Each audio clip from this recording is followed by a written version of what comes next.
Love this podcast? Support this show through the Acast supporter feature. It's up to you how much you give, and there's no regular commitment. Just click the link in the show description to support now. You're locked in. Look at what we have here, folks. To the only show that matters. The cream of the crop. Duke loves Rasslin. And there is no one that does it better than your host. I have come here to chew bubblegum and kick ass. The Duke. And I'm all out of bubblegum.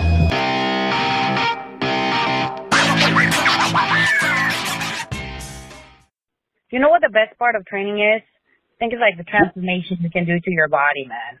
It's just incredible what you've been able to do with your body. I mean, you were always in shape. We know that. Anybody who's been watching Thunder Rosa on the indie scene and seeing how you've transformed and built up, but it's like you're in like the best shape ever right now, and it's crazy to see. Pre-fight, and then after fight, like 2-3 days, it was like, oh my God, this is great. And then after you just keep like eating all the things that you didn't eat, then you're like, yeah, I gotta go back to training. But that's pretty tough, though. I mean, your schedule has been so nuts because you've managed to get yourself in fight shape for Combate, but you've also been wrestling all over the world. I mean, how the heck did you even pull that off? I don't even know, man. I still don't know how I'm standing. Honestly, like, there's points in where I had 4 hours of sleep because I had to wake up at 5:30 to get my first training done. I was so bruised, like my back was so bruised from the cage. There was one time, I remember I went and we did a sparring session on Saturday, and I had a show the same day, and I remember how tired I was when I had my match. And I'm like, I think it's a local match, but I was like exhausted, and I had so many bruises, and I was just like, I had to put so many like compression socks, compression leggings, my compression stuff, so people who didn't see all the bruises that I have. It was pretty intense, and then like on top of that is like you have your personal life, being a mom, or trying to like keep up with by selling my stuff online, because like I like when I get orders, I like to send them when I get them. I don't like to wait because it's like me when you order something from Amazon, you just want to like get shipped to your place, right? So that takes time too. So it was like sometimes it's like juggling that stuff, and that was very challenging. That's really been what's taken the Thunder Rosa character and really you as a person to the next level. Just your dedication to your fan base, the fact that you have been accessible, like you said, when you get the orders, you send it out when it comes to the merchandise. I'm starting to see a lot of kids in the crowd who want to paint their face like Thunder Rosa. Talk to me about that, because that's pretty interesting that you resonated so much with the young people. How does that feel? I mean, it feels great. I think it's just it's a lot of responsibility because we're not perfect. I'm not perfect. And I don't want to be put in that position where you're like, oh my God, she's such a great role model, blah blah blah, and then you do something, and then everybody's like, oh my God, she's emo.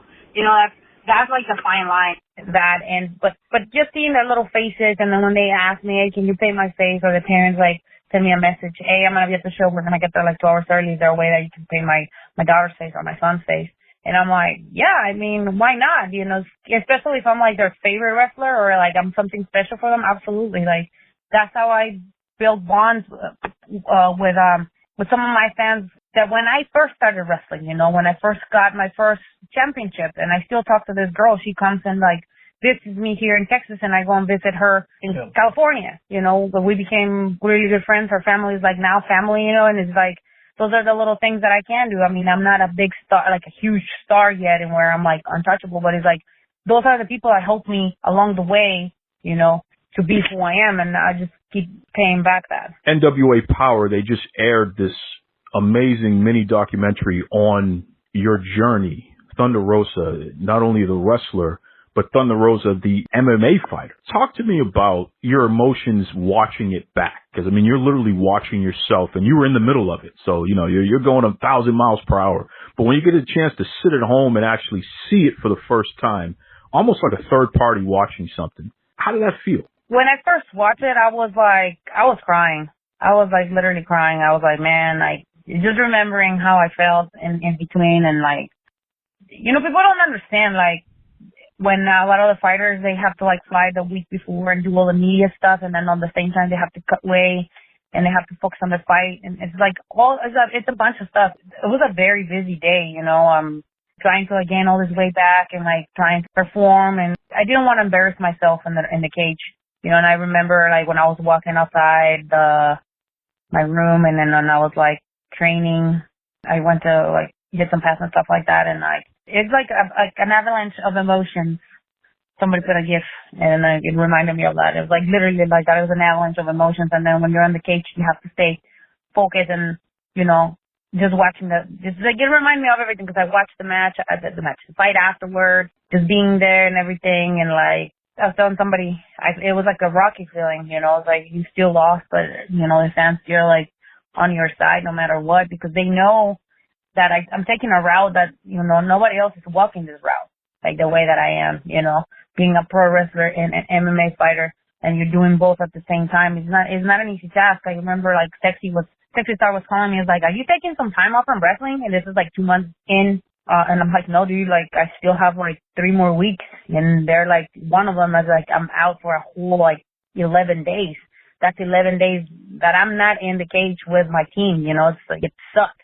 And it was like a lot of, like I said, I was watching it. It's like, man, I felt everything that I was feeling throughout my whole entire time that I was training for my first fight. It was tough. You battled in that match. This is your first MMA fight. Thunder Rosa's first fight. The wrestler who's now in MMA.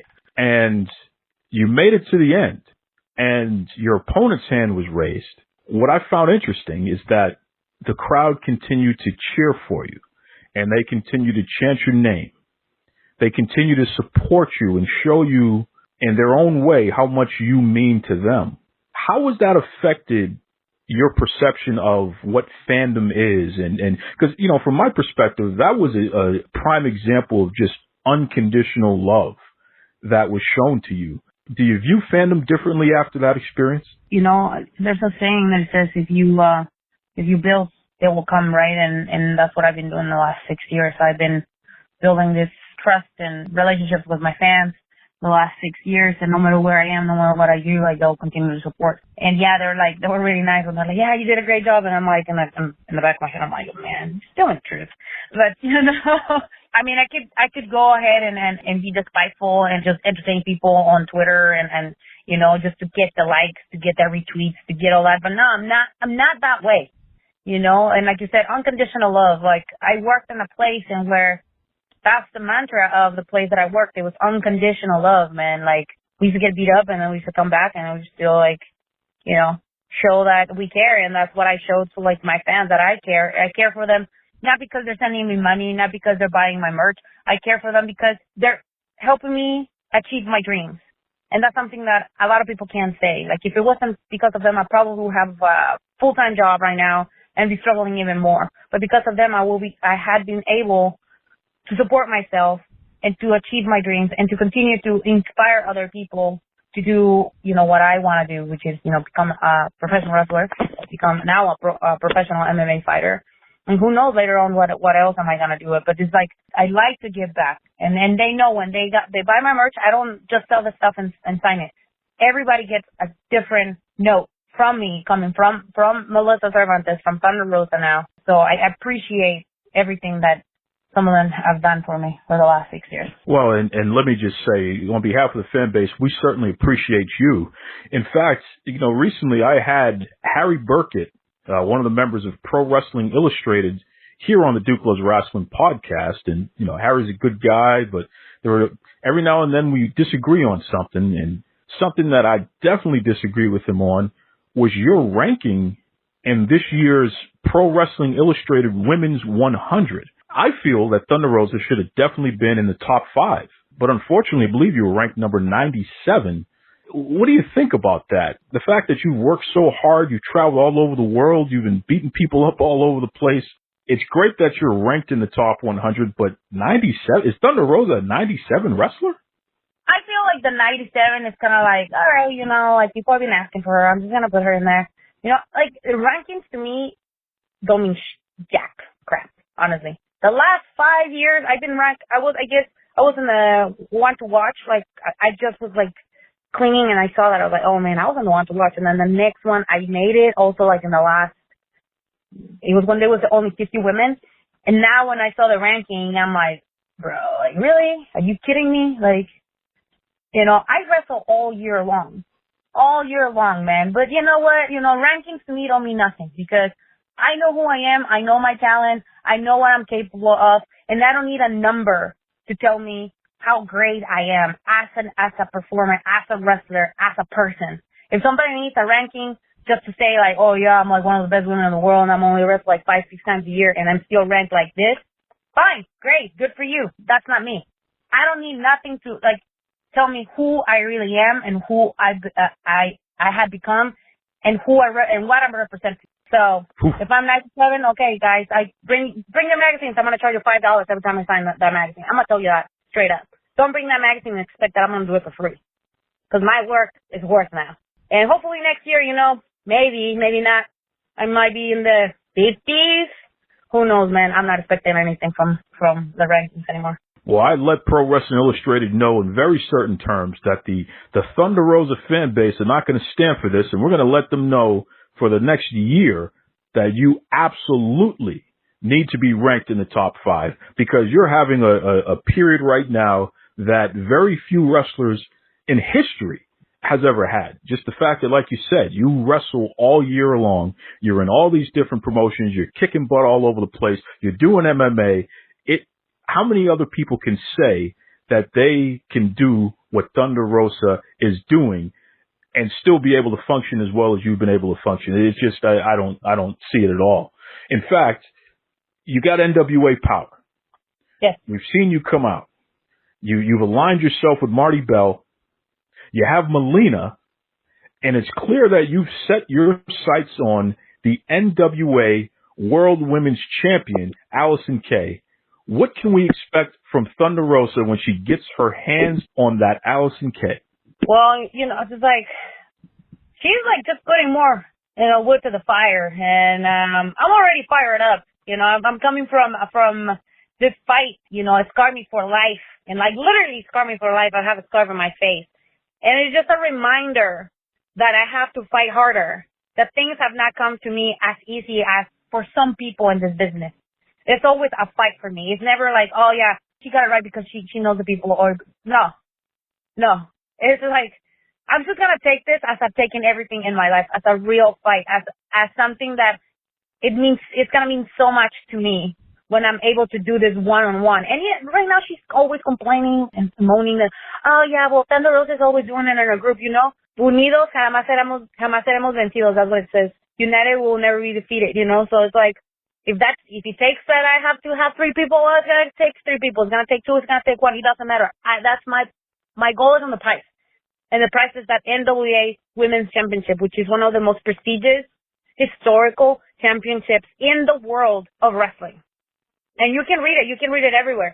Every book that I have picked in the last 3 months, it talks about the NWA Championship and how much it means and how much it means now in 2020. Because all the things that women have to go through to keep that championship and to keep women's wrestling going. So it's going to be glorious when I get the time to be in the ring one-on-one with her. I can't wait. That is definitely going to be something else. Listen, you have some great things that you're offering to your fans right now. I know you just put out an amazing calendar, some exclusive photos on there and what have you.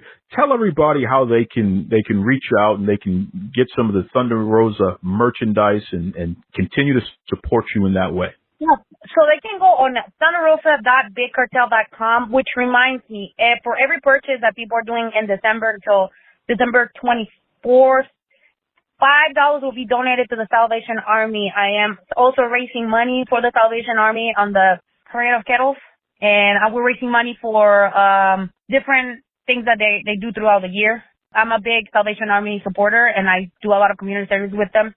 So I already sold, let's say, I think it's like 18 calendars. I have pre-sales 30 on my website, so I'm like expecting to sell all of them so I can donate more money. I'm trying to raise $2,500. Any purchase that they do over $10, I'm donating like I said, $5, 2.5. doesn't matter. I'm donating the money. And also, they can support me by doing that. And during the shows, I bring a lot of merchandise. And it's all exclusive. I support a lot of my artists, so my artists get paid. So all the stuff that I do is like I'm just investing in other people too, other people's dreams. So it's just a community of that we're supporting each other as artists and as performers. Yeah, and once again, folks, you definitely want to get yourself some of that Thunder Rosa merchandise, especially the new calendar that just came out. Exclusive photos. It is amazing. You're going to love it. Listen, before we let you go, Thunder Rosa, I know that you're a big fan of sushi. The freshest, the best. Have you been able to celebrate with some sushi since you've had that MMA fight? Well, when I go to Japan, I will get it like freshly made out there. So I'm waiting. Honestly, I haven't had any sushi since I had my fight. I had everything else of that, and I'm going back in January. January 1st, I'm flying, and then I'll be doing my comeback at Corrigan Hall. Where else than Corrigan Hall, man? I'm going to brag about it. I love Corrigan Hall. So if you're going to see Thunder Rosa in Corrigan Hall, listen, maybe you can suggest the best sushi spots for her, but definitely get yourself some of that exclusive merchandise because she's coming to Japan. She doesn't come too often. She's very tied up there, folks. So definitely go out there and support her. Thunder Rosa, we appreciate you. We love you. We want to thank you and your family. And all that we ask is that you continue to keep beating people up out there, and we'll continue to cheer for you. Thank you, man. And don't forget, guys, get on that big cartel. You know what I enjoy most about talking to someone like Thunder Rosa? She is just so passionate and so talented and determined. It's interesting when you have a chance to speak with someone who is just going to continue to be highly successful. And I mean, she had a 2019 that was just tremendous. And I know that 2020 is really going to be her breakout year, not just in MMA, not just in pro wrestling, but legitimately in sports and entertainment overall.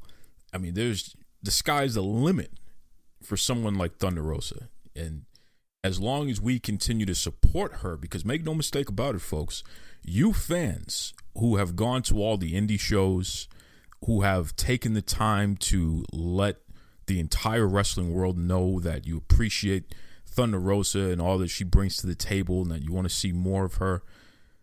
That type of support can take someone who is so talented and really help them level up. And certainly that's exactly what she has done. So I just want to thank Thunder Rosa for a fantastic interview. She's had a crazy busy schedule. Everyone wants to talk to her. She made some time for Duke Loves Rasslin because she wanted you, the Duke Loves Rasslin listeners, to hear some quality stories and really get into the deep emotional things going on with her on a personal level. And hey, that's what we delivered. So again, thank you, Thunder Rosa. I expect her to beat the living daylights out of that no good Allison Kay. In fact, it's going to be this Saturday. So that's December 7th, Into the Fire, the pay-per-view there that NWA is putting on. I truly get my fingers crossed. I'm going to be watching. I'm going to be cheering on. I want to see Thunder Rosa become the next NWA Women's Champion. And folks, don't forget, you can tune in on the Fight TV. You can download the app. It's FITE, Fight TV app. Download the app. You can catch it online. Please do yourself a favor. You got to check out NWA Into the Fire. It's their pay-per-view this Saturday. I believe it's 8 p.m. Eastern Standard Time. I have to double check that, but you got to check it out, man. Let's cheer on our girl Thunder Rosa and just continue to wish her the best. And shout out to Thunder Rosa's family. Really great folks overall. I've had a opportunity to get to talk to some of the folks and just really great people. Listen, we have finally done it. We're in December, my favorite month of the year, and I want to thank you all for joining us again on the Duke Loves Rasslin podcast. You know me, man. This is it for me. This is December. My birthday's this month. Christmas is this month. It doesn't get any better than this for me. It's snowing outside. We had a little mini snowstorm here in Boston. Just awesome stuff. This week, I'm going to be talking to JC, the screenwriter and also a pro wrestling blogger. Really interesting conversation about women's wrestling and just his take on that. Really good stuff there. You just heard from Thunder Rosa. You know, hey, like I told you, I'm going to deliver the heat, baby. I'm going to deliver the heat. Give you the good stuff here. But before we get to anything else, I got to say, folks, I had a fantastic Thanksgiving. You know, the food was delicious. And my family and I, as I tell you every year, we like to get it done early. You know, we get in, we get out of there. Before 5 o'clock, we're already done. Best way to do it. So you have an opportunity to rest or take food to other family members or do whatever else you got to do. But I'll tell you, Black Friday was off the hook. And the reason why Black Friday was off the hook, especially this year, I tried something new. There's an app out there called Shopkick. So that's ShopKick. Shopkick. Let me tell you something.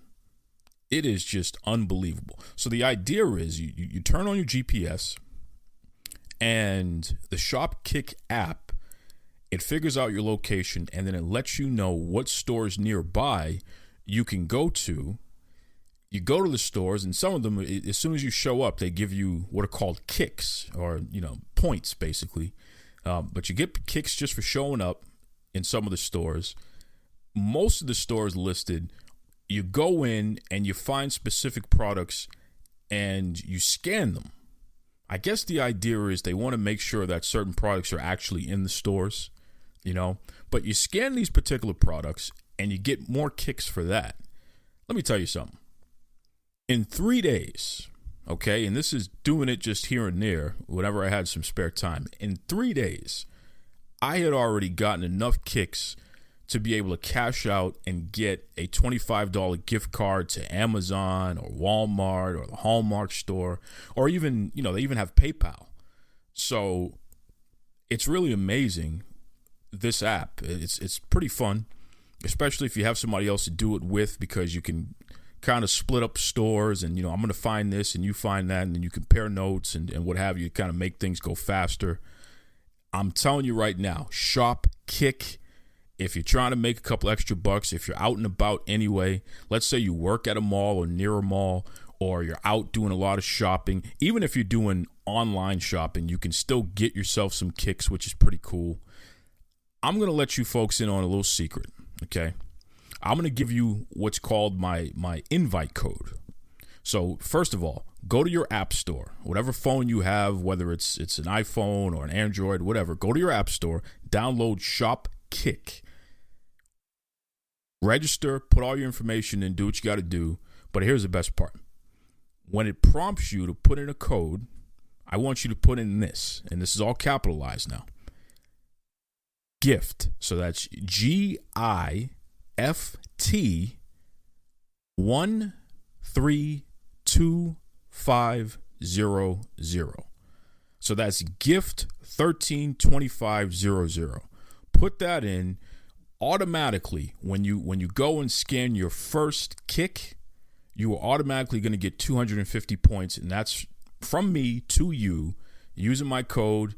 Going to get you, so we're going to give you a little head start there. Man, make a couple bucks for yourself. Why not? Again, especially if you're out and about anyway. A lot of times what I do based on my schedule, if I know I'm going to be near like a CVS drugstore or Walmart or Best Buy, I'll give myself 20 minutes and just pop in real quick, get a couple kicks, and then move on my day. But the stuff really starts to add up, man. It's pretty cool. So again, Shopkick. I'm cheap. I like to save a couple bucks. I like freebies. And if you're going to give me some, I'm going to take them, baby. So please, check that out. Okay, listen, I'm not going to belabor any points here. Let's jump right into my fantastic interview with screenwriter, pro wrestling blogger, JC, and then after that, I'm going to give my thoughts on a few things that have happened this week in wrestling. So stay tuned. Check out my interview with JC right now. The wrestling industry is so vast, and there are just so many different talents out there and so much going on, as you know, folks. I mean, we are truly blessed with an abundance of riches in regard to pro wrestlers and pro wrestling content, especially going into the year 2020. So as you know, and anyone who's been listening to the show for the last going on 4 years, I like to reach out to people who have their finger on the pulse because I can't keep up with everything myself. You know, I need a little help. And our next guest is someone who I really value what they have to say, especially as it pertains to what's going on in women's independent wrestling. I mean, just truly a person who stays ahead of the curve and knows who's next. You know, who's going to be the next breakout star that we'll be talking about in the next years to come. So without further ado, welcome to the Duke Loves Rasslin podcast. This guy is a screenwriter. He's a pro wrestling blogger. And most importantly, an advocate for women's pro wrestling. Welcome, JC. How are you, JC? I'm good. How are you, man? I am fantastic, and you know, I'm so happy that I've been able to get you on the show. I know you have a pretty busy schedule here, so I just want to jump right into it here. In fact, tell everybody about socialmediauncut.com. I mean, this is your website here, and it's so great that I figure, you know something, let everybody know about this website and why they need to check it out, please. Okay, so Social Media Uncut focus on the wrestler. It focuses on their talent in the ring. It has little clips of their matches, and we go through 5 basic questions. You know, the blog is not super long, so everyone can read it. And by the end of it, it shows why they should continue to view the wrestler after they have read the blog. That's ultimately the mission here. That's great. And I'll tell you, you really have some compelling content on there. I really respect your analysis and even, you know, especially with the interviews themselves, the questions that you ask, just really high quality stuff. And before I even go there, you know, I did my research and I find it interesting that you're a screenwriter and not just a screenwriter, but you actually recently made it into the finals of a screenwriting contest here. Tell everybody about that, because this is pretty interesting where we have somebody who has that level of accomplishment in terms of screenwriting. I won the Hollywood Screenplay Contest as a finalist, as you've already said, and it was for a zombie script, which it's not unusual for me to do it. It was called Do You Believe in Zombies? It was a short movie script, and the script evolved over time, and ultimately it became, I didn't even know it was going to happen. It just happened. I looked at my email and it said, oh, you're a finalist. Huh. Checked their website and boom. It just happened. It was the most amazing thing to have ever happened to me, to be honest with you. I got chills just thinking about it, honestly. That is crazy, and congratulations on that. So what happens next with that project? I mean, are you going to build it out even more, or is it going to stay kind of like a short feature type of deal? What are you going to do next with it? I'm going to turn it into a television pilot, actually. I have already started working on that, and I've actually submitted that to another festival. 2020 is going to be a really interesting and busy year, and we will see how that goes. I have high hopes for it because I spent a lot of time revamping it and turning it into something more, and we will see what happens. We'll see what happens. As a person who is a creative, you know, somebody who is an accomplished writer and you're doing screenplays and things like that, do you find yourself more interested and wrapped up in storylines as it pertains to pro wrestling, or is it the actual wrestling content that seems to grab your attention more than the story? It's actually a mix of both. It plays in harmony with each other. When I say it plays in harmony, it means that the actual wrestling in the ring tells a story that complements what the actual storyline outside of the ring, or, you know, inside the ring, ongoing with the show. So it complements each other. You know, the wrestling match could actually reflect the storyline, but the storyline at the same time has to be at a certain pace to complement the wrestling in the ring. So it complements each other, I believe. I believe both are essential for a successful program. That's great. That's great stuff there. And it's funny because you're a person who, you know, like myself, you are really an advocate for women's wrestling. I mean, this is something that anyone can check you out on Twitter and see that on a daily basis, you are certainly advocating for equality in the pro wrestling industry. You know, you're pointing out different wrestlers who you feel should be given opportunities and what have you. And it's really refreshing to see. What is it about women's wrestling in particular that has caused you to advocate so strongly and really make it a focus to provide emphasis on women's wrestling? Well, it's actually a chain of events over the years. There were some wrestlers who they had their main event spot in the Indies. It really started there because there were NWA women's champions and just all around the independent circuit before we have had the wrestling that we have now. We had to search it on the internet, and I was searching on the internet for certain wrestlers when I was in high school, and that was a time when WWE's women's wrestling was not really up to a certain standard.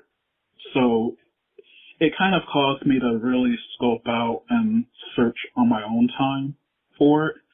And ultimately, I'm grateful. You know, it kind of sucked that it had to happen that way, but ultimately I'm grateful that it happened that way because I ended up finding, you know, hundreds and hundreds of hours of content, of wrestling content with wrestlers that I, at the time, had no idea existed because they never set foot in a WWE ring. And it snowballed from there. I kept searching for more content, and it just kept going, kept growing. It kept growing, it kept growing, it kept growing. So ultimately, I probably watched almost well over 1,000 hours of wrestling, just women's wrestling content alone over the years of them headlining shows and just everything. What's really interesting is, again, you're one of those people that I always like to check in with just to see who's hot or who's going to be the next big thing. Who should I be keeping an eye on and paying attention to and possibly even interviewing just based on your interest in women's wrestling and especially on the indie scene and what have you. So let's talk about that right now. We have the new year coming, 2020. Mm-hmm. If you were to pick out, and I know it's not easy to do, I mean, there's so many wrestlers out there, but let's narrow this focus for a second here. Who would be your top 3 women who are not currently on TV every week, who are not currently signed to one of the big time promotions? If you could see them in a big time promotion or that you expect to see in a big time promotion in 2020, who would be your top 3 right now? Top 3? Are you trying to get me in trouble right now? You're trying to get me in trouble because there's so many. Oh my gosh. You got to narrow it down though. You got to narrow it down. Just give me. All right, let's just give me 3. How about the first 3 that come to mind who you feel are ready? Not just that they're good, not just that they're causing a buzz, but we should see these 3 individuals on TV in 2020. And here's why. Who would you say? Who are the first 3 that come to mind? Okay, the first one that comes to mind is Masha Slamovich, no doubt. And Shayla Hyde, oh my gosh, JL Cotto, there it is, those 3. I know I'm probably going to get some messages later if certain people hear this, but I'm sorry. That's my top 3. Masha Slamovich is actually very disciplined in the ring. She has a very, very different demeanor that makes her stand out. You know, she takes wrestling seriously. Like, it doesn't matter if she's in a one-off appearance or, you know, on the internet, she takes it very seriously. So I feel like 2020 is definitely going to be Masha's year. And Shayla Hyde, again, another one who made a one-off appearance, but, you know, she's another one who takes it very seriously. Shayla Hyde, you know, Joan King, whichever you want to call her, she just takes it seriously. She's very athletic.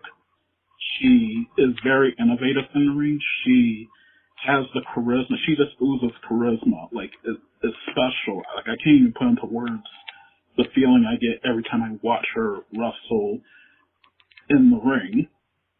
And recently she started winning championships, and she's one of those wrestlers that I talked on a personal level. She's been waiting for championships for quite a few years, and she started going on a hot streak, and she started winning some gold. So that's a good thing. And JL Cotto's just something that no one's ever seen before, I believe. She's almost like a mix of high flying and grapple and martial arts put all meshed together, and I feel like people will love her. And I've recently sent her match to a mutual, and the person I haven't heard anything from that person since then, but I feel like that person actually likes her too, because she actually had a match with Masha Slamovich. So ultimately, you know, these three I feel like will have a big year out of all of them. You know, obviously there's more than three, but I had to narrow it down to three this time. So those three are definitely going to have a big year, no doubt. That's great stuff. We're talking to JC. So not only is a pro wrestling blogger, not only a Hollywood screenwriter, but also somebody that is an advocate for women's wrestling. Speaking of women's wrestling, you know, we have WoW superheroes, and I've done a whole series on them. You know, anyone who's listened to the show, especially the last couple of months, they know that I've really dug into what's been going on with WoW superheroes on Access TV. What do you think about the concept of an all-women's promotion being on primetime television? So we're talking 8 p.m. Eastern Standard Time on a weekly basis. Just the notion of something like that, did you ever think you would see that in your lifetime? And what do you think about it just in general? When I think about it, I say it's about time. That was my immediate reaction when WoW was first announced. I said it is about time, because, you know, there's so many great women's wrestlers, and, you know, most of the ones that I was watching on the internet, ironically, are all in WoW now, which is amazing. Seeing them all on TV, it still feels like the premiere when they first premiered on TV. Like, it's amazing, and it's about time, because they've all worked hard over the years. You know, some of them have been in the game for a long time. You know, some of them only a few years, but to be able to display their talent, that's everything. That's just everything.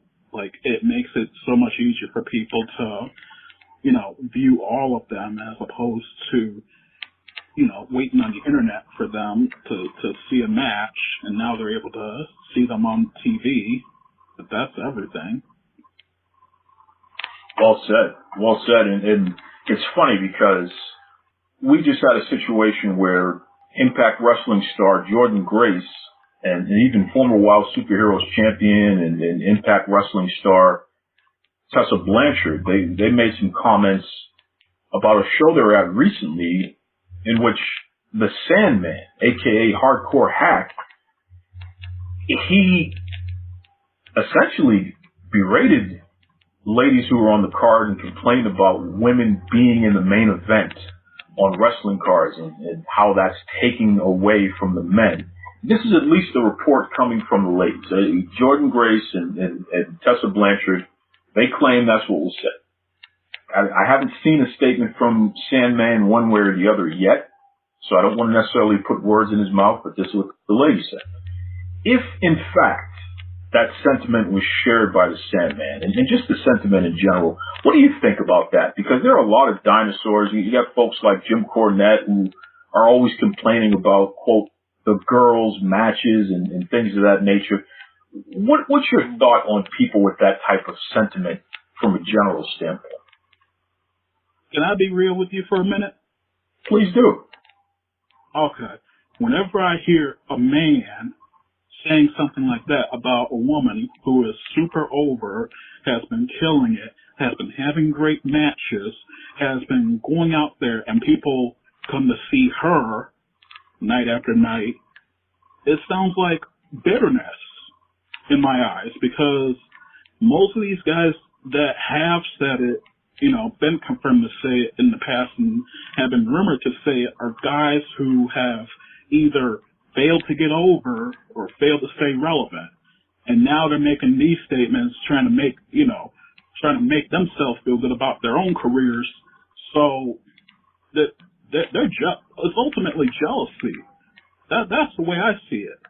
Because, if a man who is considered a legend for a certain promotion but has gradually fizzled off because of whatever reason, then it's just ultimately jealousy.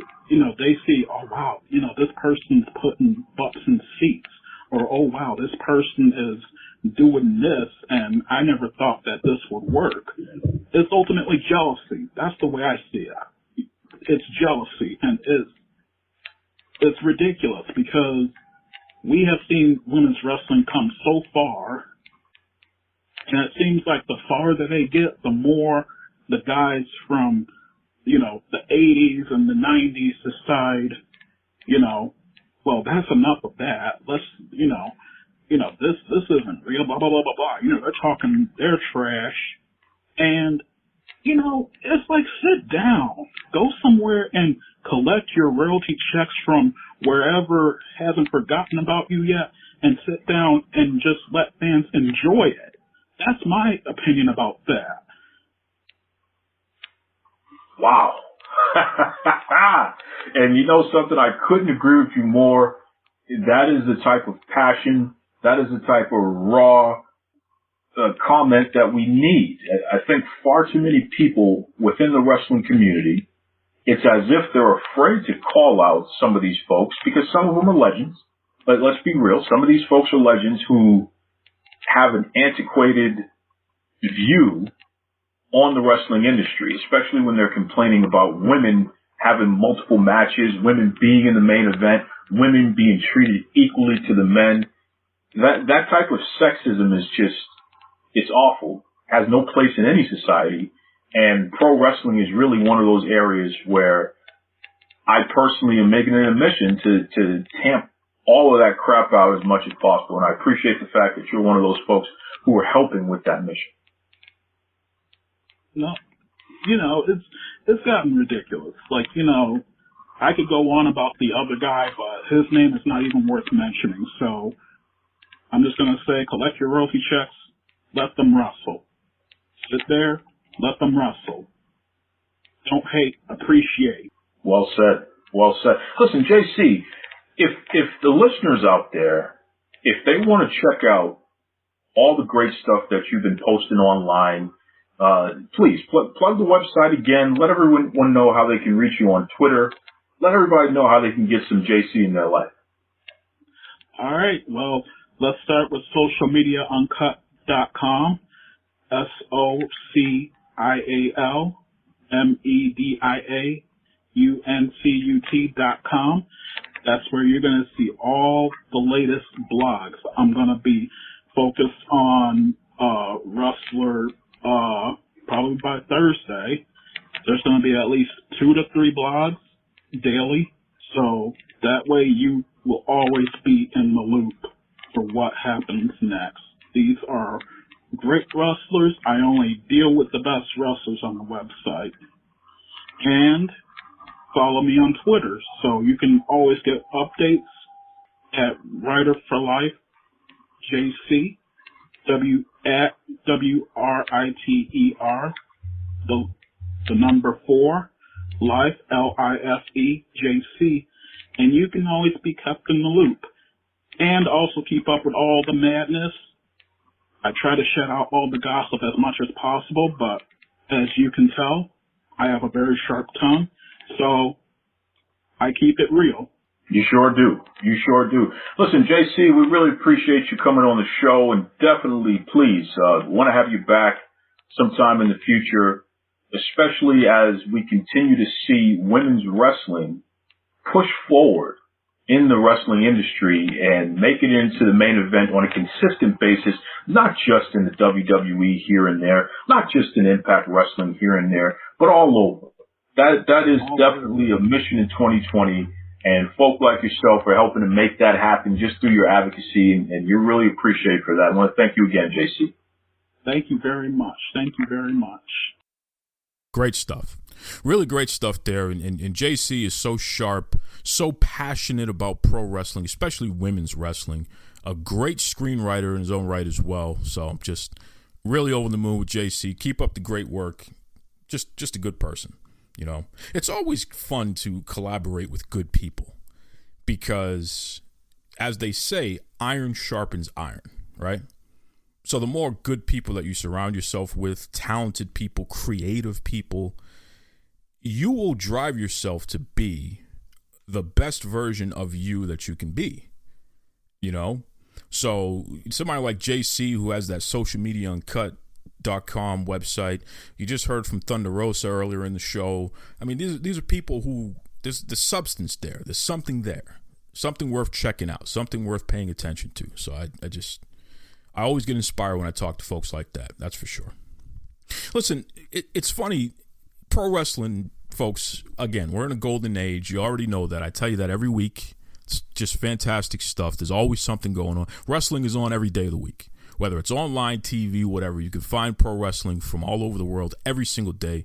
We are embarrassed with the riches of being able to see pro wrestling as often as we care to see it. And me personally, I care to see it every day. I'm watching some kind of wrestling-related product every single day. It's just who I am. Sometimes I'm watching more than one at the same time. It's the way it goes, baby. That's right. That's right. So, but it's interesting because this week on Raw, and Raw was a great show. I think they did a fantastic job. Somebody on Reddit, you know, that website Reddit, they pointed out that there were going to be some things on Raw that wasn't very interesting, and it's not even going to be worth watching this week. All kind of garbage. And this is clearly somebody who knew what was going to be on the show, because some of the things that they pointed out actually did happen. But let me tell you something. It was an enjoyable Raw. It was fun to watch. Rusev attacked Lashley, and the police came and arrested Lashley and Lana, which was interesting. No surprise there. You know, two people who may or may not be in an interracial relationship getting arrested in Tennessee. Who's surprised by that?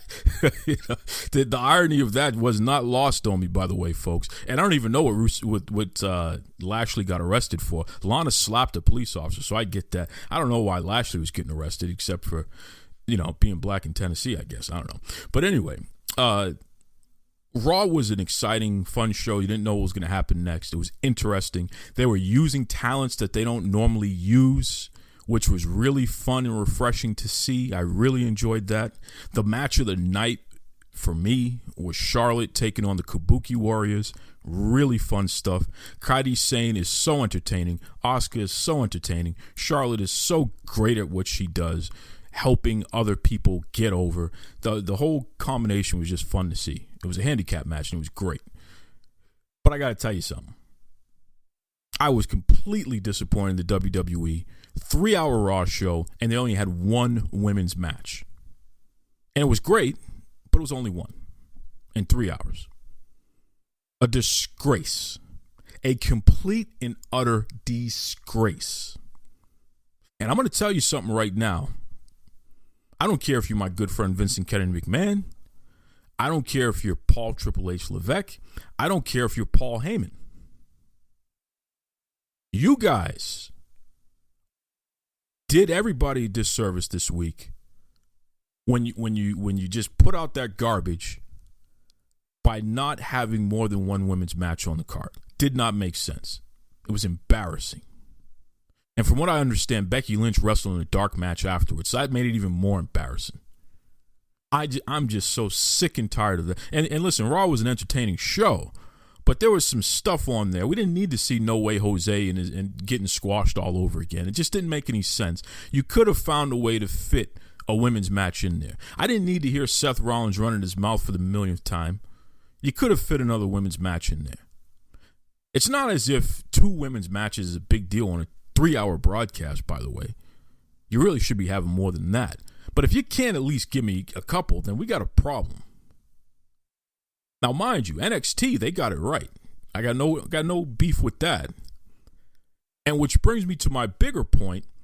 AEW, Cody Rhodes, he finally decided to listen to me.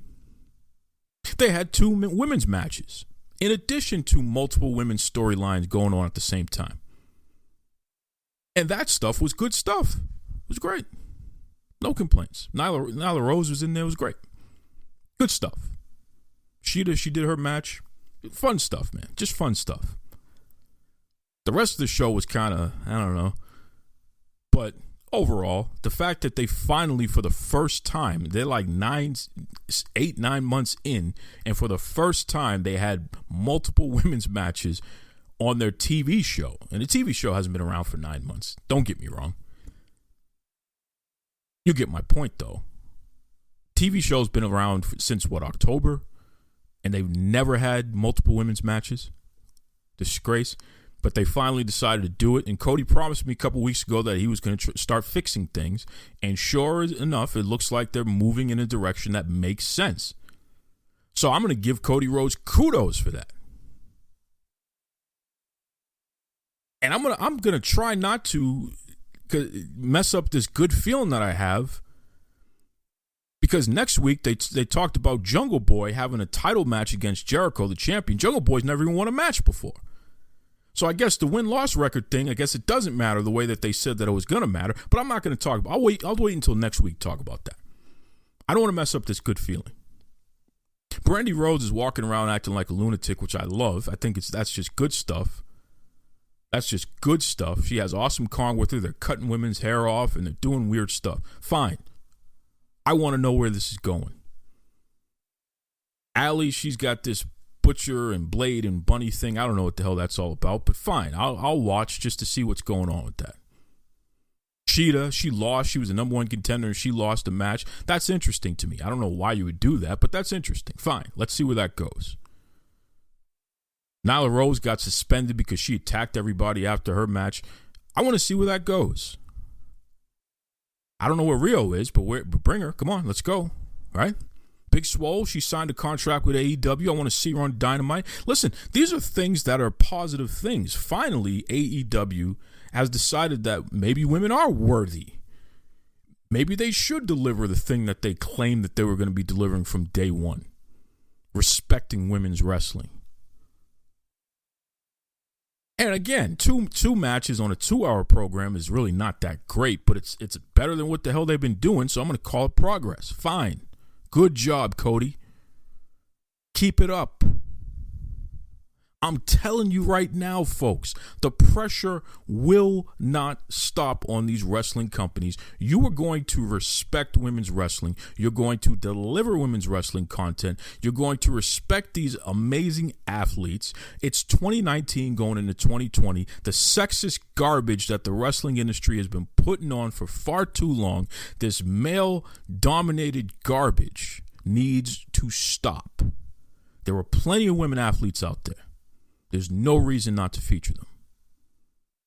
Okay? It's just as simple as that. And if you got a wrestling company and you can't hire enough women who are available to put on TV on a weekly basis in more than one match, then brother, you don't deserve the job that you have. And I'll say it to your face. You know, Jim Ross likes to say, he would never say that to my face. Jim Ross, you're not in charge of any of that stuff, and I get it. But I'll say it to your face, too, since you work there. Because shame on you if you're not speaking up about the fact that there aren't multiple women's matches on their cards on a routine basis, and we haven't had a single women's match in the main event in AEW. Shame on you, Jim Ross, if you're not talking about that. A guy that's hired multiple women through the years and pushed them and who have been partially responsible for women being in the main event in WWE. I surely hope you're advocating for the women in AEW today. I hope. You care about women's athletics and what have you. That's what I know of you. It's something that you and your wife celebrated. You enjoy women's sports. I hope you're saying something to Cody and Tony Khan and those guys, Jim Ross. I hope so. And it's not just you, Tony Schiavone, you too. Everybody. We're going to keep the pressure on, man. And again, I don't want to mess up this good feeling here because at least they finally gave more than what they've been given. So good job, Cody, Tony Khan, Kenny Omega. I don't know what you're doing, but sure, good job. Everybody, keep it up. And we're going to keep it up. We're going to hold you accountable just like we do everybody else. That's what I'm talking about. Listen, folks, next week, one of your favorite episodes of the year, the Duke Loves Rasslin National Duke Day. That's right. It's my birthday next Thursday, so I'll have some special guests. You know we're going to have a good time. Until then, be kind to yourselves. Be kind to others. Make sure you wear your gloves, wear your hat, wear your scarf. It's cold out there. It's cold out there, baby. That's right. Take it away, Tony Schiavone. Mr. Tony Schiavone, and we're desperately out of time on Duke Loves Wrestling.